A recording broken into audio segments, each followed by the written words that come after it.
belangrijkste van het verhaal is de erkenning krijgen voor het feit dat er wat gebeurd is.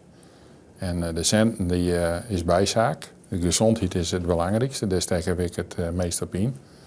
Ja, en als je dan nog wat scherenvoering krijgt, dan krijg je kosten die wat extra meidje voor airco in een huis, auto met wat extra airco, dat soort dingen. Dat is leuk mij nou, maar het belangrijkste is de gezondheid. En je denkt altijd, maar ik dat maar nooit wees, dan ik dit hele gedonder net hand. Is dat belangrijk, erkenning? Nou, inderdaad, dat is het allerbelangrijkste wel. Want ik heb wel eens vaker het gevoel gehad, je wordt gewoon niet voor vol aangezien. Ja, je moet je niet aanstellen als je een beetje loopt te puffen. Of als je zegt, het is me wat te zwaar. Je bent nog een gezonde vent, pak aan, niet zeuren. Ja, dus wat dat aangaat, is het toch een stukje erkenning. En dat vind ik toch wel belangrijk.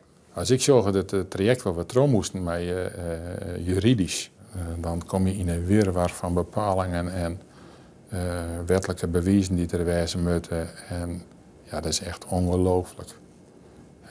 Ik heb contact gehad met mensen van het Bel, maar Ramp, ik, en die hebben dezelfde ervaringen. Is het voor jou nooit klaar? Echt helemaal klaar zal het nooit wezen, nee. Het is wel, het hoofdstuk is afgesloten, het boek gaat dicht. Of het is eigenlijk nou dicht.